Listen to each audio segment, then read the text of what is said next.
Dope Shit Podcast. Yeah. I'm at NASA and Samurai Banana back in the Hi. place to be. Yeah. It's season 7, Episode 16. episode 16. A somber episode, indeed. Yeah, absolutely. Um, Um, uh, so today we're going to talk about the passing of MF Doom. yeah. And I would think that that should be no surprise to anyone listening to the show. That's what we do. It's a pretty crazy time. Yeah. Um, I guess I'll start with the news and how it broke because it was Yeah. really interesting and different, and I can tell you Yeah. it affected the way that I processed the entire thing as a fan. Mhm. Um, I would say, you know, when I found out the news, it was New Year's Eve. Obviously, that's when Mhm. it dropped, just like for everyone else. And I got a text, and I was like, nah. I was like, nah, there's no way. Like, this is a Yeah. hoax. This is just like a thing to promote a thing or just to mess with people or it's a rumor or something. And then when it came out that he had passed um, on Halloween, and then they didn't announce it until New Year's Eve, I was kind of like, this is definitely a hoax. This guy's a genius. I was like, this is a super villain. He's doing it Yeah. again. Like he's gonna Yeah. rouse everybody and just show back up. And I did not. I texted you and said that. Mhm. Like I, Yeah. not pulling any punches for the sake of the show or anything like that. And like I I said that I was like, this is. I think it's like an ingenious hoax. I'm gonna Yeah. give it a few days. And I did, and it wasn't until if I remember right, New Year's Eve was Thursday. Mhm. Maybe even Wednesday night. I don't remember exactly. It was no, it was The Thursday because then Thursday. Friday Yeah. was New Year's Day, and I didn't fully admit that he had died Yeah. until midday Saturday. It didn't feel real. Like, it didn't feel real at all. Beyond just like, you know, the way it was presented, like beyond any of that kind of context, it just didn't Yeah, feel like it took me a I'm still kind of processing like not gonna hear any like new do well, let me well, you'll not hear say that. unheard doom I will because there's hear got to be unheard doom, stacks of unheard doom but I won't hear everywhere. new doom, Right? No, you know? you won't hear doom commenting on new things. Yeah. And that just like that really fucking like I don't know. Like there's something really just like I don't know. Don't actually have words. Well, I mean, a I lot of it is like it wasn't just the dates that made me think that. Just his whole persona. yeah. Like I didn't even know about him actually literally passing on Halloween as part of the story until hours later. But I had already in my head been like, no way, this isn't. Mhm. This can't be. And like part of it is because of some of the stunts and antics that he had pulled off successfully in the past, Oh yeah. and part of it is also like this is a credit to the man and his branding and his creativity and his Mhm. innovation of like you're talking about somebody who I know what he really looks like, and you know anyone that's seen KMD videos knows what he looks like. He of course looks a lot different because he was really young in KMD when he was a Mhm. teenager, but he's a man behind a mask. To some Mhm. degree he's almost like a scripted character, that he's Mhm. scripting for himself, but like he's not real. He's like above. I mean, a lot of rappers that have died recently have hit me harder than you know in general because you're talking about more and more people that are my age or a little bit older. I mean, Doom was 7 years older than I am, which is significant. But um, still in the same ballpark. And but the difference to some degree on a very subconscious level, like when he passed away compared to like Sean Price or Prodigy, you know, I mean, Sean Price and Prodigy didn't wear masks. You know, they didn't get into characters. They didn't have aliases for the most Mhm. part.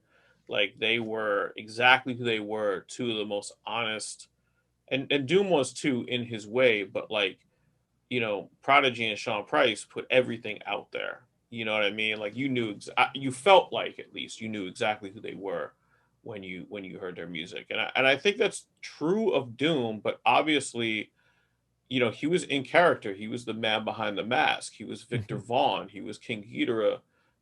He was all these different characters and people while still being himself. So Yeah.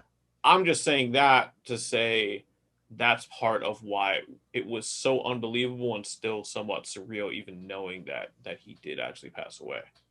Yeah, he was like bigger than life. Like, or he was like a like more like legend than actual Right. man. I feel He like, he created a mythos for sure. yeah, he really did. He really did. It was like it was characters, and like I think like when the whole thing about him like sending impersonators um to his shows, I think he said something like, it's the character. Like different people can fill Yeah. the character. It doesn't necessarily have to be him. Could be somebody else. Like it, the shit went beyond just that man. You know. Yeah, and it will continue to, I think, to some degree. You know, we did an episode a long time ago. Mm-hmm. It was so long ago that like we recorded in Queens. You I were haven't still even. on Twitter. I was on Twitter, yeah. So it was ancient times at this point. Now we're here in 2021. But yeah, I remember at the time we recorded it. It was probably 2017, I guess, or Mm-hmm. maybe it could have been 2016, but I think it was 2017, and Yeah. it's still up on the Mixcloud Yeah. of this show. And it was called the MF Doom episode, and it did so much better than all of our other episodes that we did a semi-annual like season ender where we would talk about. We did that on purpose to try to like generate interest and to actually put thoughts out there about some of our favorite artists and some of the artists that we love while they are alive, which is what Mm-hmm. we did with MF Doom. We did one with Ghostface, and then we did one with Death Grips. But that being said, like the reason that we made that episode at the time was not to start doing that to you know what I mean? Like it was accidentally like a popular episode, but we did it in response to the overwhelming amount of what I would deem crying and whinging about the Doom imposters and like I Mm-hmm. think there was a video out there which is still out there and how this guy sleeps at night now. But there's a video out there, a pretty well known YouTube video called like the hypocrisy of the Doom fan, and it's like some guy like breaking down how fucked up he thought Doom was at the time. And I'm just like, you do not understand the character and what's happening, and you don't understand like entertainment that goes beyond. I buy CD, I buy ticket, I watch show, I go home. Like there is more to entertainment and art than just those things. And Doom had a very firm grasp on that, Yeah. which is why he was so successful and frankly a lot more successful than most of his peers. Um, he broke barriers outside of just not just indie hip hop or indie music, but also music in general by doing those sorts of stunts. And even like I can remember, and we'll get into some of the body of what we're going to talk about today now, but I can remember like when Born Like This came out, there was so much controversy over him saying that he wanted McCain to beat Obama, and Yeah. I just remember, and he basically said it in the same interview that like you know I mean he's a supervillain. Like I just Yeah. made a record about Bukowski. Like I don't like I don't. Is there something that I'm like, am I smart? Like I don't think I am. Like, like this is pretty obvious shit. Like if you don't Yeah. get what he's doing, then, it is what it is. And that was basically what we ranted about. So Uh, today we're going to get into the our favorite 5 albums each, from Doom and break them down. And we each have a list of our five favorite albums. They're not ranked. We're not ranking albums of any artist, particularly one that just passed away. I couldn't even tell you of these five. There's like one that I would say is probably fifth, but the other four could be my favorite Doom album any day of the week. They're all pretty even. It just depends on what mood I'm in or what era of Doom that I want to enjoy at the time. That's how I feel, and I feel like these five, Yeah. in my mind, are kind of indisputable. Um, Mm-hmm. not that the other albums aren't good, but like these are the five that I mean, the purpose of the exercise is to focus us down and really make us talk, about what really comes to Yeah. the surface. I guess you want to do this like chronologically, since Yeah, our I think that makes sense. we have the same fucking top Yes. five. It's Yeah. I amazing. was waiting for you to say Like that. I figured, yeah, I'd let you we say that. we were like, okay, let's each pick our five favorite Doom albums, and the list was exactly the fucking same. It was beautiful. It's a Yeah, I mean, fun moment. I texted and I was like, yo, so let's do our five each, and we'll start whichever ones don't overlap. We'll start with those, do those quickly, and then we'll focus on the ones that we both named and talk about those a little bit longer. And then I sent my five, and Banana was like, yeah, those are my five. I was like, wow, this Yep. works out really well then. So Yep. um that's where we are. So we'll start with Operation Doomsday. Yep. And if you want to start talking about that, go ahead. I mean, I feel like you should start with that Okay. because Operation Doomsday was not my first Doom record. Right. You Okay. know, Okay. So that's, yeah. like and so my connection with Operation Doomsday, I think, is probably not as strong as yours Hmm. because you were around it, like you saw the build up. But that record is just amazing. Um, just like the production and the flows, and just like God, I don't even know. Like that shit doesn't sound like other shit from that time to me. You No, know. it doesn't. It in retrospect, it does not. At the time, it was part of a larger rush of indie 12 inches that came out, Mm-hmm. and I think that's really important. For me, growing up in New York and being a Stretch and Bobbito listener and other underground shows that were on at the time, and going to Fat Beats and living that life when I was 16, 17, 18, 19, 20, 21. That was like the bread and butter of like what I did day to day. um though Operation Doomsday to me was always a compilation. That's Mm-hmm. how I felt about it. I think that's how anyone in New York felt about it that had already listened to Doom and bought his stuff. So like it's interesting. I was thinking about this during the week. It's interesting how much life has changed in music because when I was growing up, we're talking about when Doom came out, I was probably like 18, 19, something like that. I was in Institute of Audio Research still. I was in the village every day. So I'd walk over to Fat Beats or I'd go over to 80 hip hop or whatever, was going on at the Mm-hmm. time, wetlands, all that stuff.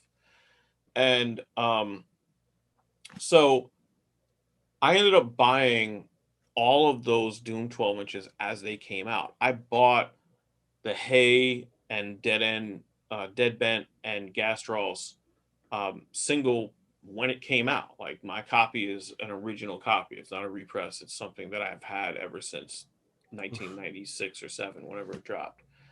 And I bought beautiful. all of them. So like picture a 19-year-old. This is a stupid story, but like picture being 19 years old, right?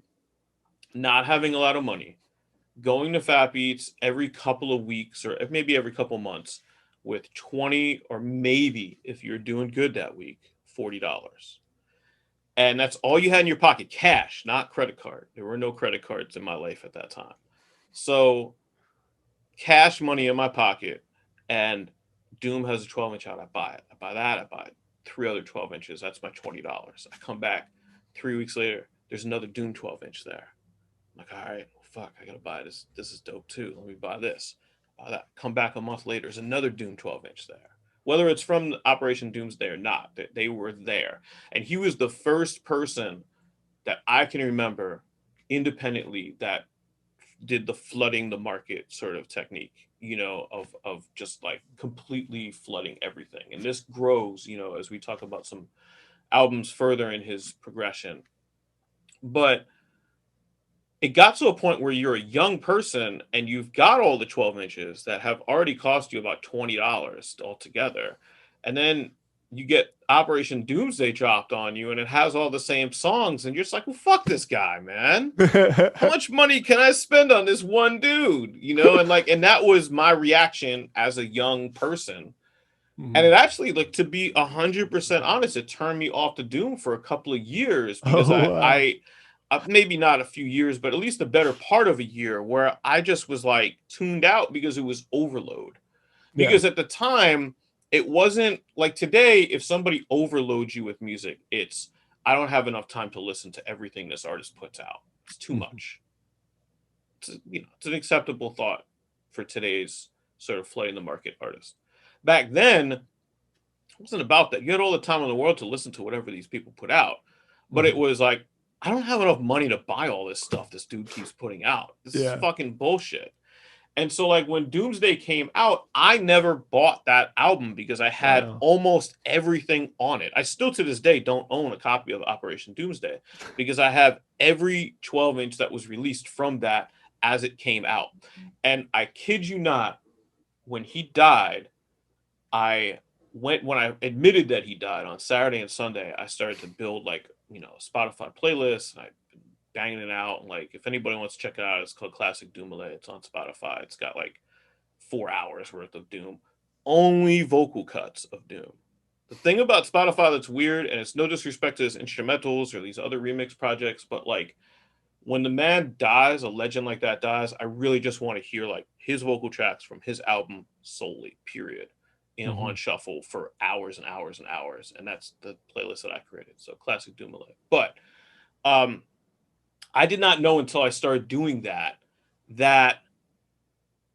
um, that there were 12-inch versions and album versions of those Mhm. songs.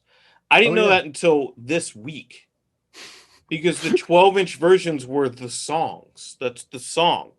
I didn't know that they re-recorded those. Like I knew Arsonist had re-recorded some stuff when they got signed to Matador, and they were also a final artist at the time. But I didn't know that Doom did that.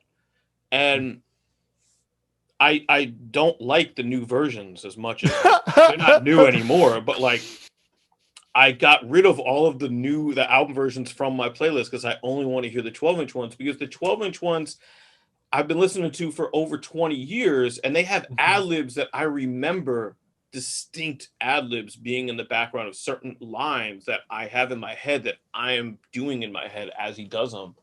Mhm. And so I can't listen to a version that doesn't have that. It fucks my head up. So like it's a crazy relationship that I have with Operation Doomsday because again I see it as sort of like a compilation as like it was almost like he earned like an award by hustling so hard with all those 12s that somebody was like, we're going to put this on an album and give it a cover. Remember, at that time in indie hip hop, most records did not have covers, right? So when you think back of like Fondulum, ABB, Brick Records, um, Rorschach, there were tons of record labels at that time, Fondulum being the foremost. And when you went to Fat Beats, if you got a 12-inch, you were probably getting it on a white label or a black label, and that was it. There was no, single cover. The single Mhm. cover, as it as a largely perpetuated thing, was done by Raucus. When Raucus came on the scene, people think Raucus was like the beginning of the indie hip hop scene. That was like a year and a half in. Indie hip hop really started in 1995 as a legitimate thing with stores that sold the records and all that kind of shit. Because before that, if you didn't have distro and you weren't on a major, you could do what you wanted and sell your shit out of your car, but nobody really cared. So like in late 95, that's when the scene really started in terms of selling that kind of vinyl. And it wasn't until 97 or so that Ruckus had a key role in that scene. I say that to say when Operation Doomsday came out, it had a cover and it had like a drawing of the MF Doom character. remember all the other singles were white label singles. The back of the Hey single or the back of the Dead Bent single with Hey on it, it has this production label like Roaring Springs Productions, which I guess is what they're calling it then. But like it has like this little black and white cartoon panel of the actual Doctor Doom's eyes from the comic books, and that was it. There was no. I don't know. I would love to know if somebody knew. Like I guess maybe Bobito or Stretch would be the people to ask. But like when Doom put out that first 12-inch, did he already have the mask? Was he gonna do that, or was that gonna be a one-off thing that he did as an alias, and then it did well, so then he did more of that character? Like, what was the genesis of that? Because nobody bought that first 12-inch in my recollection, picturing the artist to have a mask on. Like that Hmm. wasn't the way that that was then. It was that early, you know. Hmm. Um, and so the innovation on that 12-inch and on the rest of the songs, Red and Gold was a single that Fondlin put out. That was probably the last single, if I remember right, before Operation Doomsday. Even a single like that, like the creativity of he was the first person to sample like 80s R&B music and make it hip hop. Like he was the first person that's gonna like fuck with like a Sade record or something and like Hmm. make it hip hop, make it indie hip hop at least or underground hip hop. So like I don't know, man. I can't even call out like how creative that whole record is and how foundational that is. The sounds, the flow, like it's just so. It was so his own, you know. Like he was like I don't know. You listen to that record even now, you can tell like that it's an important record. You know, Yeah. like I don't really know how to like really quantify that, but like you just feel like this sort of like energy, like even now. I don't know. Like, It was again, the thing about re-recording tracks that have that magic to them is like, trying to clean something that's dirty. Like it just goes to show the point that I've made on this show several times that like back in the days when cats made music that was dirty or grimy, like they were really trying to make music that sounded good. It's just they had limited capacity to do that in terms of like the mhm, equipment that was available then. And the fact that they re-recorded those tracks and tried to clean them up, which from an engineering perspective, they don't sound like anything more than underground hip hop records. They just don't sound like they're recorded in a basement. They just sound like they're recorded in like some dude's lab like this, but like they don't sound like they went to Sony or something. I mean, it's not like a big, big difference, but it was enough for them and it was what their effort was. It was what everybody's effort was then, was to try to make the best sounding record possible. But that underground feel that he captured with the 12-inch versions, the songs, um, were those way were most better. likely. I don't know this for a fact. I know from Stretch's tweet or Instagram post or wherever I saw it that he recorded. Well, he made the beats with like Stretch's MPC, like or at least some of the beats from that first record. Mhm. And I would gamble a lot that he recorded those vocals into a Roland VS 880. That would be my guess because everybody that I knew was using a VS 880 in the late 90s because that was before Pro Tools was affordable and usable and or any program. That was before Fruity Loops was invented and before like Pro Tools wasn't like $10,000. So like everyone had the VS 880. Like the a lot of stuff from Colvane is recorded on a VS 880, and that was years later. So like that's and the VS 880 had a particular kind of shitty like digital distortion when you peak the Mhm. mic. It had a distinct low quality feel and you can kind of hear it on some of those the original recordings. So but that's what it was. I mean, it's literally a man with two machines Mhm. and a microphone, Yeah. like making a classic.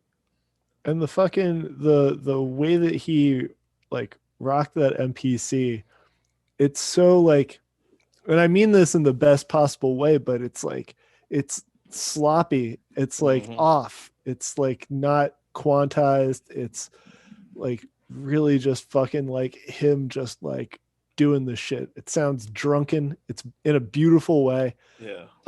it's the stutter that became his like kind of signature production sound is just like, I don't know, really really incredible and unique. Like I like can't really think of a lot of stuff from around then that like wasn't quantized like that, and Mm-hmm. that fucked around with like tempo changes and everything. Like I Mm-hmm. remember hearing tick tick and just being like blown Yeah. away by like how he was fucking flipping that Beatles sample, and just like his drums just like flow, like just sort of like changing with the, like I never heard anything like that really. Yeah, I mean, people that used NPCs prior to that, for the most part, were people that were very meticulous about quantizing.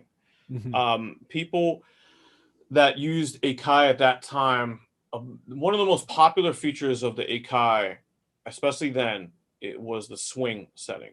And so Mm-hmm. you could quantize and then retroactively add swing that would technically throw it Yeah. off a little bit. I never liked the way that shit sounded. It sounded forced. I always felt Mm-hmm. like I was not in my head, like ahead of the beat when I heard a beat like that in the studio.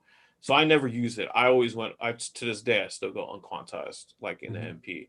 But at that time, the MP was seen because the MP was competing with other machines at the time. Now it's just the MPC if you want hardware exclusive, unless you're doing something really retro. But back then, you had competition from mostly in Sonic, and it was in Sonic that the guys in hieroglyphics were using, that RZA was using, like the ASR10 and whichever one was the one before that. That was the one that L actually came up using. So like those producers, were using that, and those producers were all known for a little bit more of a wonky kind of like off on kind of feel, and that's what they were accomplishing with that. That was a keyboard sampler, Yeah. and the MP was known as more of the perfectionist sampler. It was more like robotic and on, but like Doom was able to sort of take it and kind of throw that away. So this, I mean, I didn't even think about that this week. Like what he did with the MPC compared to his peers, what they were doing with MPCs. Like other people made beats that had that general drunken kind of vibe, but not on an MPC for the most part. And then they didn't do the things that he did over them, obviously. Yeah. So it's interesting, man. You can go on and on about what was innovated with that record, and I hope that we've captured some of it here, because I feel like if you're only going in retrospect to Operation Doomsday, it just sounds like early shit, and you don't understand the context. I feel bad if a younger person finds Operation Doomsday and doesn't understand the context of how ahead of the curve that record actually was, and how people knew, like at the time, that that was different. Like it wasn't like we've gone back and be like, oh wow, early Doom was actually great. Like at the time, people knew that this was something different and interesting, and that's why he was given such leeway to put out so many albums to follow this one in such a quick succession. Yeah. But I mean, Um, like, I think even like if you are hearing that record for the first time, like it's still, I think it's still like you still get that though. Like I really do, mm, because even like his production style and his rap style have like influenced so many people, and all of those people still don't do it as well as Doom did. There are people who like kind of make beats that emulate like that stutter that we're talking about, but like you listen to Operation Doomsday and it's like that is like it is so clearly different, and it is so much more interesting yeah. than the styles that came after it. It's You so can't fake that unique. shit. It has to be natural. Like if you're Mm-hmm. trying to like do that kind of beat on purpose, Yeah. nah. No. It comes from you know not being a music nerd. It comes from just wanting to create instead of coming Mm-hmm. from this. Oh, let me find the middle C. It's not. If you're coming into it in a studious way, like you're never gonna make that kind of music. And that was what was Yeah. so great about Doom, is like a lot of his music was very intellectually advanced, Mm-hmm. but musically it was very um, dissolvable. It was very very easy to swallow, musically. Like it was high in musicality and high in intelligence, and that's a Definitely. rare combination because those things don't meet often. Hmm. So we'll keep it moving along here. Yeah, So because the the next next one in order, I believe, is well, actually, I could be it's wrong. Maybe it's it's King Ghidorah. Ghidorah. All right, cool, perfect. I Yeah, was about to say the wrong which one. which is it's good to like be talking about the production style for getting into Ghidorah because that shit is like the MF Doom production record, Right. you know, Yeah. or well, Ghidorah, but like that album, Doom raps on like 4 tracks. I Yeah. want to say 5. One of them as MF Doom. The Right. Yeah. rest is Yeah. King Ghidorah. Um, Now that was the first record of Dooms that I ever heard, Mm. um, Oh. and and I came that came out on Big Dada, which is the hip hop sister label of Ninja Tune, Mm. and that those were the two labels that I fucked with the most at that time. Um, and uh, their websites, when you went to their homepages, they had like whatever like current song they were promoting playing on the page, or a couple of them, and you could Yeah. sort of Yeah. like it was like one of those things where they'd autoplay, which was really annoying just in general, but I was very happy that they did that. And uh, when uh, when that shit came out, Big Data's website had phasers on their page. And I remember hearing that for the first time and just being like, holy shit, this guy is spitting for so long. And it's just like an uninterrupted, just like beautiful stream of consciousness fucking song. Like there's no hook. It's just doom rapping. Um, King Ghidra, take me to your leader. Quick to claim that he not no snake like me neither. Like unbelievable. And that beat is just like it's crazy. It's so fucking crazy. It immediately like captured my interest and drew me towards that record. And I love that shit, you know. Yeah. Yeah, I mean, I remember when that came out, I saw it as, and I think it really was supposed to be sort of more like a Monster Island Czars Yeah. album that Doom produced. In retrospect, I've seen it really sort of just been completely included into Doom's catalog, and I would agree with that. That's why I guess both of us would agree with that. That's why it's on the list of what we're talking about today. It is a Doom album that has a lot of the MIC folks on it Yeah. from that time, and I just the one thing I would say about this record, especially listening back to it, is the Twin Peaks joint.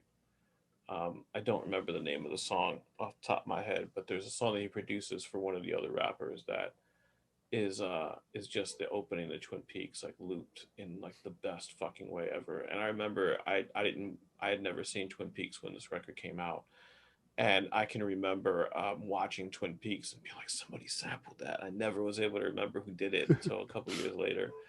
But just a lot of innovation. Again, like this record sounds like it was probably made around, at least some of the tracks were made around the same time as the tracks that are on Operation Doomsday. I think that's Mhm. probably fairly safe to say. Yeah, there are a Um, couple track. There's at least one track that was also on the MF Doom MF Grim EP. yeah, yeah. The Doomsday EP, which was the MF EP, that came out on Brick. I have it was really the 12-inch was so strong back then that was marketed as a dual 12-inch rather than an EP for the most part. Like, and I Oh still wow. have that 12-inch EP, whatever, in the crates back there, luckily. And yeah, No Snakes Alive, I think, was on King Ghidorah, right? Mm-hmm. Um, and I guess it's slightly different. You mentioned it to me. I don't know if it's any different. That one I'm less, you know, I'm more attached to like what they do on it. But like, another innovative thing that Doom did and that Grimm did with him on that particular track and on TikTok is they didn't just change pitches, which nobody had really done before in the Mm-hmm. middle of a song to just start pitching stuff up and like Mm-hmm. turning your dial on your Akai and just letting people rap faster. It'd be one thing to like rap to a beat that is 150 BPM, not pitched up from 75. Mm-hmm. It'd be one thing to rap to a 75 that turns into a 150 and then maintain halftime as it goes into 150. Mm-hmm. But to actually go from rapping 75 on time to rapping 150 on time as the beat changes, Yeah, just like they gets did on No faster and Stakes faster. Alive, crazy. Like Yeah. it's just, I listen back to it now and I'm like, yes, now that it has been done, and this is the thing about art and abstract art in particular, is like now that it has been shown to you, there are several people that could probably do that. Mm-hmm. Few, I but mean, some. But it was it's not thought about before yeah. he did it, and and of course Mm-hmm. he's going to always be known for doing it best because of that. I wish he had actually done that more times, but I think it's something that could probably eat itself pretty quickly. But it was pretty amazing, like to hear that again. I forgot that that song even pitched like that. I didn't remember it because I remembered the chorus, and that always hit me. And but man, it's crazy, man. Like absolutely, you know, a great record. Yeah. And but but going back to Ghidra, Hmm. um other fucking shit that like just completely slapped on that was Antimatter.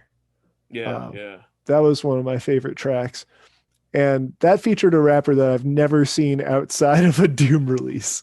Fucking Mr. Fantastic. Doom put me onto like he had a lot of features from rappers that I'd never heard of. Yeah, He was the first time I heard a lot of different cats. And if we do move along, the next record is Victor Vaughn. right. And that was the first time I ever heard Creature. That was Wow, actually, that's I think, the crazy. first time I heard M. Saeed, even. Yeah, wow. And that record fucking blew me away. Yeah. Like, Yeah, Victor Vaughn was like in my mind like that was like Doom's supreme clientele in a lot of ways because like mm, when Victor Vaughn came out, it was like, oh, this guy's not taking any fucking shorts, no. and this guy is incredible. And it was like again, like I kind of like there were so many releases from Doom at that time, and a Mm-hmm, release meant you paid for it then. It didn't mean mm-hmm. anything other than that. Yeah. So there was definitely a part of a lot of music fans that were broke that it was like fuck this guy again, and like unless you Yeah. really loved a new release from somebody, you didn't just buy like three releases from one person in a year like that. So um when Victor Vaughn came out, I was kind of on a respite, and then so many people personally, this is pre-internet, Mm-hmm, were talking about this record that I went and got it, and it was for a long time my favorite Doom record. It was my go-to Doom record oh, because yeah. I think it it still is mine. it captured, to your point, having Creature on there, M. Saeed, Lord Sear, like those were all like the people that I was super familiar with as a fan. And like I Mm-hmm. was at Ozone already then. So I knew M. Saeed from recording him and I knew Right. Creature from recording him.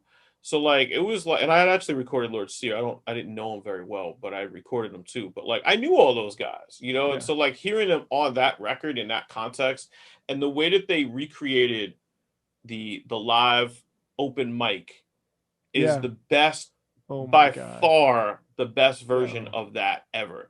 If you listen to that Absolutely. compared to the open mic scenes on Lyricist Lounge, I just recently listened to Lyricist Lounge for the first time in a very, very, very long time. And when I say that, I mean volume one, because there is no other volumes in my opinion. I'm a backpacker like that. So like Lyricist Lounge volume one, um, is amazing. It's Mm-hmm. way better than I thought it was, like actually. I loved it when it came out, and then I assumed that like I wasn't gonna like it 20 years later, but it was actually great. I totally forgot how dope that was. But the interludes compared to Victor Vaughn, compared to Vaudeville Villain of the open mic, I don't remember which one came first, honestly. But the ones on Vaudeville Villain are so authentic to what it felt to be at an Mhm. open mic in that era at places like New Eurekan and Wetlands and SOBs. That was exactly what it sounded like and exactly what it felt like, and it was really really cool. It's a great part of that record. Oh, absolutely. And like the production on that record was so fucking interesting.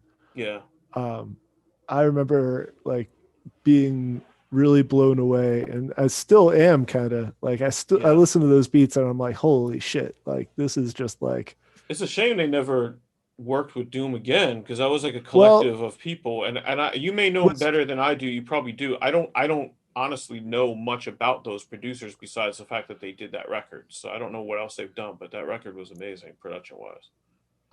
yeah, they like never really like blew up. Really, they never did a lot. Like that record label put out a few other things. Is that Sound Inc? Yes. Yeah. Yes. Like I feel like they put out a few other things, but like never really took off. I never really heard much from them Yeah, they did a again. lot of they did I think some other things with M Saeed, and they Yeah. did the Collapsus compilation. Oh yeah. They I think I'm that sending that to compilation's Sam. really good. Yeah, so they did some Um, cool things, but yeah, yeah. there were a lot of labels that sort of came and went during that time period. In the late '90s is when people were giving money away, and then 2000 and 2001 hit, and no one was giving any money away. Like it was, I yeah. tried, you But know.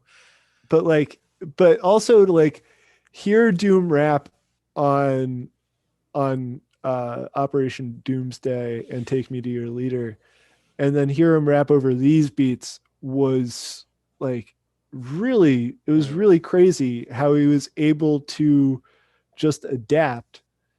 And like also, so at this point you have one MF Doom album, you've got one Keaton Ghidra record, you've got this Victor Vaughn album. Like he's like these personas were established like very concretely, very quickly, you know? yeah, yeah. I And mean, and keep in mind, like if I'm not mistaken, Food came out the same year as Vaudeville Villain. Um, I you don't know, think so. I think that came out after Mad Villain E. really? I Yeah, don't know. I'm I'm gonna I'm pretty gonna leave it sure. to you to do the research. I'm I've doing got my like Googles. I got two microphones, Pro Tools, and a camera in front of me. But but yeah. Yeah, So that came out late. Food came out late 2004. right, but Vaudeville came out in 2004, right? No, it came out 2003, Oh, okay. September. So what else came out? Something else came out at the same time. I know he did two albums in a It year. was it was Take Me to Your Leader. Oh, okay, And okay. then Vaudeville Villain was Oh, like looks okay. like 2 3 months later. Yeah. Yeah. I mean, it's crazy. He also another innovative thing he did from a business perspective is doing these deals where he was just dropping different records under different aliases with different labels. Yeah. Whether he did the aliases in order to do that or whether he did that for a creative reason and just was able to bring Doom to different labels. That wasn't something that people were doing a whole lot of then. I mean, Wu Tang did the inverse of that. They did a group and then split out solo records, but they didn't do a Wu Tang record on five different labels. You know what I mean? Like, at Mhm. least by name. And so Doom, like, when I listen to Doom's music, the lesson that I always took from Doom and the reason that I respected Doom, um, personally, in the very small interactions that I had with him, and as a fan publicly, is he was serious about his money, and he taught me at an early age to be serious about your money and to take yourself seriously. And you have to be somebody as talented and as prolific as Doom to do that and not, there's a time and place to you know get into sort of those financial things, and there's different stages of your career that you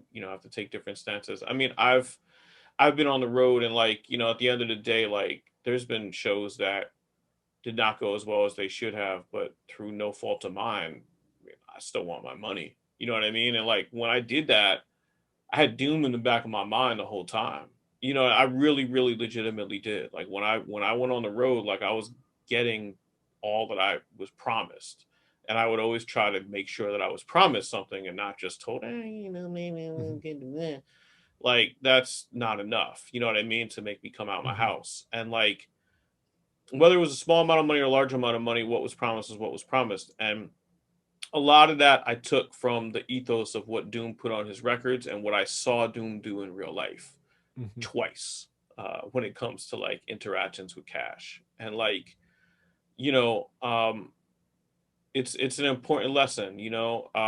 There's a way to go about it, but it is certainly part of what you need to do to kind of protect yourself in any art form that you're in. And Doom was about that shit, man. And like, Mhm. some people, everybody, it's not the most fun thing to be about, but if there's something wrong with getting what you're promised, then I don't, you know what I mean? Like that doesn't Mhm. add up to me, and Doom was always about that. And I think that's why he was able to negotiate his way into different record label deals, because he was getting some form of payment from here, there, and everywhere else. And that is important because Doom was prolific for that reason.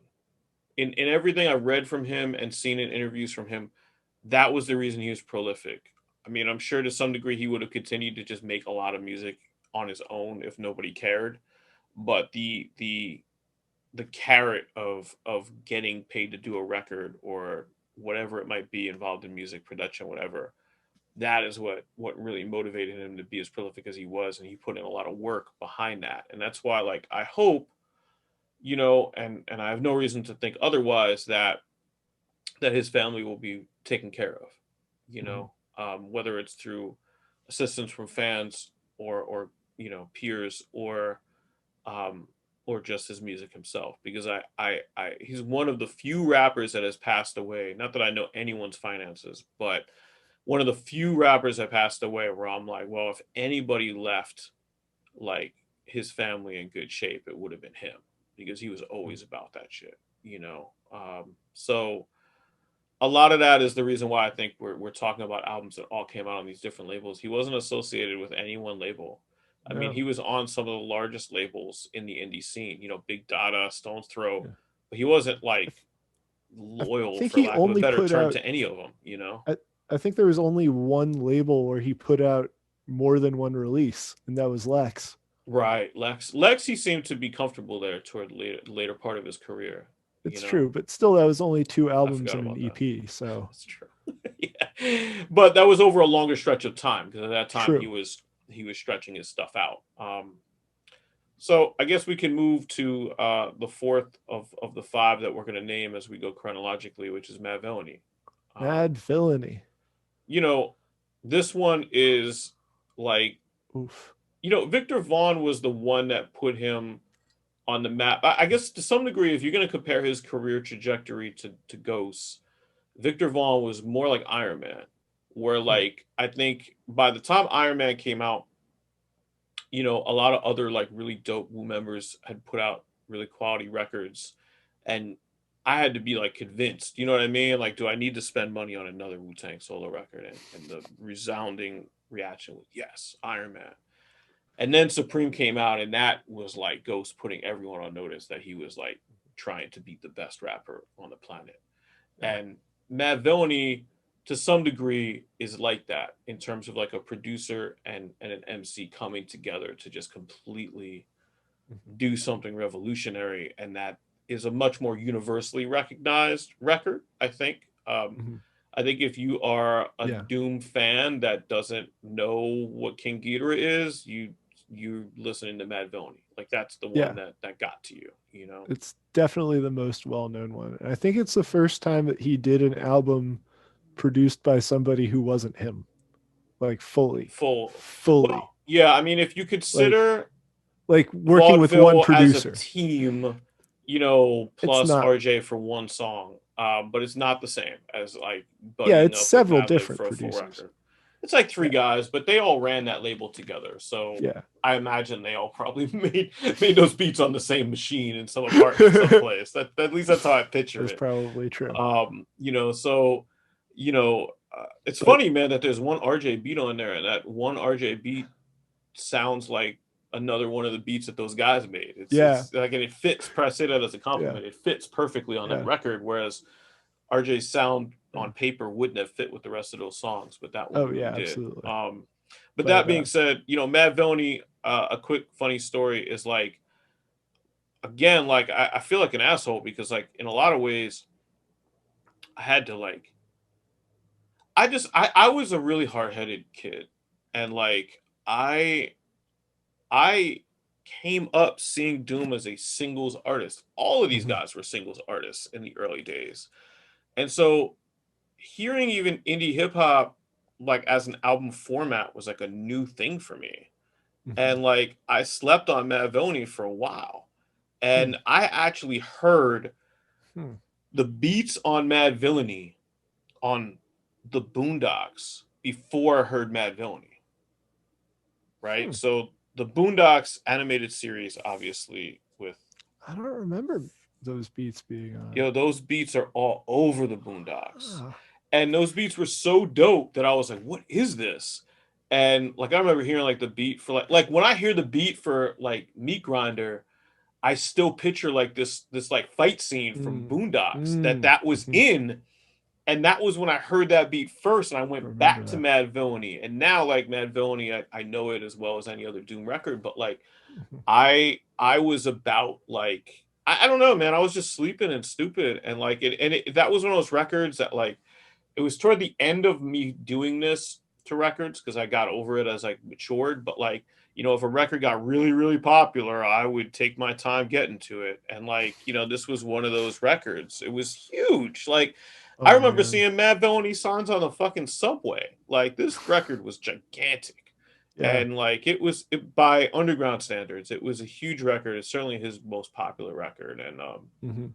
it was so popular that like him and Madlib talked for years about doing a sequel, and I guess like the closest they came was like the remix album that Yeah. Madlib put together, and there was such a demand to hear them Yeah. again together that full remix album was extremely successful and popular as well, just because people wanted to hear the two of them together, even if it was the same lyrics in Yeah. most cases on it. So I mean, their styles complemented each other perfectly. Like, it really did. It had that, like, the sort of like laid back, like, that album sounds like smoking weed. Like, yeah, just yeah, yeah, straight up. It sounds like being stoned. Um, which, and because you know they both were, but it's like fucking weird and funky and spaced out, and like, I don't know. That this is another thing. Like, there's a lot of intangible things that I have to say about these records, hmm, because they were so different. But like, that album sounds like it plays with time in weird ways, you yeah. know, if that even makes sense. No, there's definitely some weird time signature stuff on there. Beyond that, it just like feels like I am, like, when I listen to that record, I am moving through time and space at different speeds, you I know? mean, Doom is one of those artists that, and this is a turnoff for some people because it intimidates them. But Doom is one of those people that I could listen to Mad Villainy 100 times, and I Mhm. still feel like there's somebody out there that gets it better than I do, Yeah. and that is hearing things he's saying that I will never pick up on, and that I Mhm. just don't have the intelligence or life Mhm. experience or anything in between to get what Mhm. somebody else gets, or certainly what Doom is saying. And so I definitely it causes fear with some people. That's what turns people Mhm. off to indie hip hop. Is some people that makes them very uncomfortable. Um, Mhm. but I do feel that about like if you listen to Strange Ways, Mhm. it takes a couple of times, and you realize, oh wow, Yeah, he's saying some serious shit on that like song. and now first of all that song, and I'm not like a sample snitch dude, but because I'm a fan of the original sample, that is from a group called Gentle Giant, which as a Mhm. progressive rock fan like I was super familiar with. Like the lead singer from Gentle Giant, had he been born at a different time, probably would have been like one of the best rappers of all time. Like his cadence, even though he's a singer and a very good one, like his cadence and the way that he does things is very hip hop organic, heavy Mm-hmm. like that. And there's timing to Gentle Giant were like timing masters, melody masters. They crazy. So I knew that sample before Madlib flipped it. And then to hear what Doom dropped on it is just insane. There's a famous, but there's a well watched YouTube DIY video that somebody made for that song that I have, like, it pops up on my shit every couple years because I watched it so many times when it first came out. Mm-hmm. And it's got all this footage of historical black figures and civil wars and things like that. Great, like that song when watched with that video fucking puts the hairs up on my neck. Like it's an insanely deep emotional track.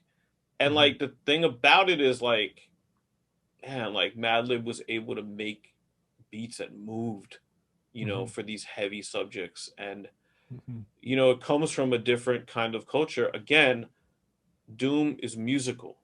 He's naturally musical. And Madlib is too, and that's why they work together so well. This Mm-hmm. is not intelligentsia musicality rap. This is naturally musical. It's not technical. It's musical. Mm-hmm. People think of Doom as a technical MC, and there are arguments to be made for that. But he's a musical, rhythmic MC that Yeah. like is really hitting. If you fancy multisyllabic flows as being technical, that would be the only technical Mm-hmm. piece of what he does. But Mm-hmm. it's a lot more earthy and natural Yeah. than that to what he's doing. It's not like he's not trying to prove anything. He's Mm-hmm. just finding a very challenging way to present a topic. Mm-hmm. And this album really showed that. This was him coming into his own. This was the top of the mountain, I guess, for Doom Mm-hmm. in a lot of ways. This was the height of his popularity, Mm-hmm. and this was the height of his musical success, both artistically and commercially. And Mm-hmm. what more can you say about Matt Vellani, right? I mean, you Yeah. know. For real. So stepping into the last album, and again, like, for those that listen to the show, we do the show for so long because we do agree on a lot of things, but there are also things that we don't agree on. And so it's great that like we came up with the same five releases because these are the five releases that we really felt like we could, crush a long form podcast talking about. Yeah. And the last one is Born Like This. Mm. And this is very different than the other records. Almost every other album on here that I've mentioned, I either didn't own at all or got put onto later than it initially came out. Vaudeville Villain, I was pretty close. You tell a couple months, but like the others, it took a little bit of time. I mean, Geeter I knew about, but I didn't have the vinyl of that, and I don't know. I'd heard the record. I guess I had a CD or something, or who knows. But Born Like This, when it came out, I was right on time. It had been a long time since Doom would put anything out. Mm-hmm. I was ready. I was fucking in center field waiting for that ball to come in. Like, seen it from a long time coming. I was ready to make this catch. Mm-hmm. And there it was. And Yep. it came with him changing his name officially from MF Doom to just Doom, all Mm-hmm. caps, right? Yep. And this was the very early days of metadata and of digital music. And this drove people crazy. Like, the early days of like eMusic and Last FM and like the things that I was doing digitally at the time as a fan. And it was Mm. crazy that, like, of course, there were other metal bands named Doom. It threw everything fucking haywire, which I think was probably unintentional, but also fit completely into the supervillain thing because it was just like, Yep. fuck you guys, go figure this out. It's going to be called Doom, and that's it. Yeah. And that was great because that riled people up. The McCain thing came out, that riled people up, and this was Mm. sort of in the shadow of, if not in the midst of, the Doom poster Yeah. phenomenon. And in this record, to me, I will say this about Born Like This: there are a lot of cases I could make to say this is my favorite Doom record. There Mm-hmm. are even cases I could make to say this is just the subjectively best Doom record, because this was him fully in character, Mm-hmm. conceptually, Yeah. cohesively from beginning to end. This is a dark record, but it still has that Doom sound that isn't like, you're at a fucking funeral or something. Like it still moves, but like Mm-hmm. it has the darkest lyrics. It addresses the supervillain theme. Mm-hmm. Bukowski obviously inspired this. I am not an expert on that at all. I'm not smart enough to follow that, but I understand that maybe you should take this part of it. But I I don't know. I'm not. understand that this leads into sort of like the dark apocalyptic Mm-hmm. thing. The whole what's that famous line that he made popular for hip hop heads? Absolute power corrupts Corrupt. absolutely. Mm-hmm. I may have jumbled that, but that you know No. what I'm saying. Like that is obviously a quote that predates this record, but he made that like a rap line that everyone knows. Like Mm-hmm. like people forget how good this record is until they put it on, Mm-hmm. because people slept. Like this is the one record where I got even. The whole world when this came out slept on this record, and there were people, I knew people that thought this was Oh the man. worst Doom record, that thought that this was a whack record by comparison to his other records. And this was not, it was received well by some critics, but it wasn't received well by all critics, which is not the case for most Doom releases. And I immediately picked this up and was like, this is great. And I listened Mm-hmm. to it over and over and over again. It was easy to listen to on repeat. Mm-hmm. And those are the things that were important to me in 2009. So I just thought, I just ordered. This is the only one that I have. I mean, I was almost about to order this back in like August. They did like a vinyl repress for whatever anniversary it is of it, Mm-hmm. and they had like 10 left at one point, and I was like, man, I should just buy this for myself. But then I was like, I don't know. I just, you know what I mean? Like I spent so much money on reggae records that I try to like save money somewhere. Um, and then he passed away, and I was like, I gotta go. I gotta do this. I gotta buy this, and it's expensive because it Mm-hmm. ships from Europe, so it's not an easy decision. It's like $40 to buy this record, but I bought it, and of course now it's on like back order, so now I have to wait until March for it to show up, and God only knows. Like I hope that it actually does. No Oh shit. jinxes. I've gotten burned by like other pre-orders in the past, not from Doom, but like so I'm a little skittish, but I think it'll be okay. Yeah. But I'm looking forward to having it and owning it and being able to really sort of wrap my hands around it. On that level of like owning the vinyl and being able to listen to it, because Mm-hmm. to me it is a very special record in that way. Mm-hmm. If I put on Victor Vaughn, if I put on Mad Villainy, even if I put on Operation Doomsday, then it's kind of like less clear. You know what I mean? Like where I'm like, yeah, I love all these albums equally. But man, Yeah. Born Like This feels like the most addressed to me as a Mm-hmm. fan, because everything that he was doing, it was like his style, like perfected. Like the Mm-hmm. multisyllabics on like That's That, which we'll play in a little Oh bit, man. are it's Oh just man. Doom on steroids. It's like Yeah. everything that he did more times in each measure on That's That Mm-hmm. than any other song. And there's plenty of examples of it on this record. Mm-hmm. Plus It you've felt got like like a a. dope Ghostface song, you've got a Mm-hmm. Raekwon cameo, you got all this crazy shit. Like, man, what a great album. Mm-hmm. It felt like a culmination, you Yes. know, Yeah. in a weird way. And it was, it was an interesting experience listening to that record. So like, throughout like, you know, like the first part of his career from like, like Operation Doomsday till like, I don't know when the fuck it was. He was putting out instrumental releases Yeah. like regularly, the special herbs. Um, and I had those. There were like all sorts of different represses. So like the names of some beats between versions were completely different. and so I never was able to like pin down exact titles.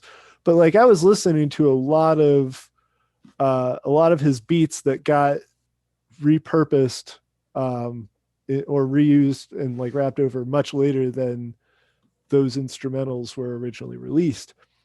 And there were a few on Born Like This, and like I was still like really excited to hear those beats and to hear Doom and other people rap over those beats. And that is actually like a perfect example. Mm, I'm mm. totally gonna like I know that we're playing this later and there's a better opportunity, but I can't. I love that song so much. So much. That is like probably my favorite Doom beat of all time. Hmm. Hmm. And when I was listening to the Special Herbs, like that was my favorite. Like there were times where I would like have that beat looping on repeat for like an hour solid, like just straight, just listening to that beat. Like, and it's not like a complex beat, you know, it doesn't Right. change a lot, but like that fucking sample and like what he did with it too is just like it's just amazing, you know? And I always wanted to hear just anyone, literally anyone, spit bars over that.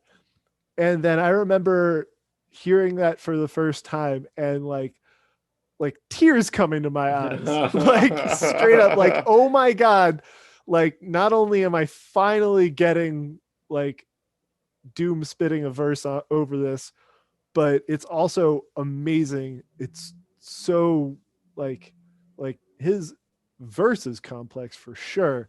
There's just so much going on. It's amazing. It's a perfect song. It's a fucking perfect song. Um, e- Even him singing terribly at the end, which I love so much. Um, it was just amazing. Like that album was epic. You know, Yeah. I remember buying that like as the day it came out and bringing it back. I was still in college, and brought it back to our college house and listened with our friends, Lieutenant Hidtrip, prime among them, and just bumping the hell out of that and just like rewinding it, like the whole thing, like from the top, like again and again. We couldn't get enough of that fucking shit. Yeah, I mean to put a bow on Born Like This too, like the context of that record was, the Bush years were ending, Mm-hmm. and so Well, it just ended. I mean it's hard to conceptualize now because we were in such epically dark times currently, but that was a dark period in Mm-hmm. American history, Yeah. oh 06, oh 07, oh 08, not to mention, the earlier part of that decade, of course. Mm-hmm. And Doom and the rest of everyone that came from that indie scene, we were all sort of children at that time period. And so everyone's music that came from New York and Mm-hmm. other parts of the country, but in particular New York, everyone's music from the late 90s into the 2000s and the late 2000s, everyone's music that was interesting was dark. There was a darkness to it. There was a background to it. There was a weightiness to it. And this was, like you said, it was a culmination of that sound overall, of that time period, the Bush era overall, of his vocal styles, of the production that he was using, which that was the first record, like you pointed out, that was fully, the Mad Villainy was fully produced by. This was the first record that I can remember where he just was getting beats from a couple of different places, and it was, but it still sounds so cohesive as a Mm-hmm. record. And Yeah, he had a talent you for know that. it was it to me it was as excited about MF Doom in time as I can remember being. Mm-hmm. Like it was like, wow, like it was a big deal when that came out, and when it was what it was. It was such a necessary record at that time, and I feel bad for anyone that heard that record at that time and didn't get it. Mm-hmm. Um, but I think with that said, like now that we are where we are, you know, man, talk about a record that is pitch perfect. Unfortunately, for the times. I mean, if there's a record that you can go back to and take something from in 2021, it's born like this. So that's what we got, I think.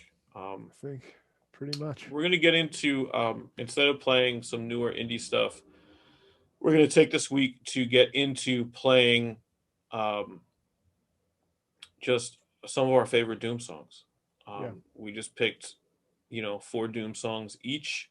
Um, all I think from the records that we just talked about. Um, Not quite, but Not quite, but close. And we talked about this a little bit off air. Like I didn't want to like pick like this wasn't the time and place to like go super deep down a rabbit hole and like remember this B-side cameo of Dooms, like that this is like the time to really celebrate some of the stuff that we've just spoken about and that we could all kind of vibe out on together. So yeah. rest in peace, MF Doom. Rest in peace.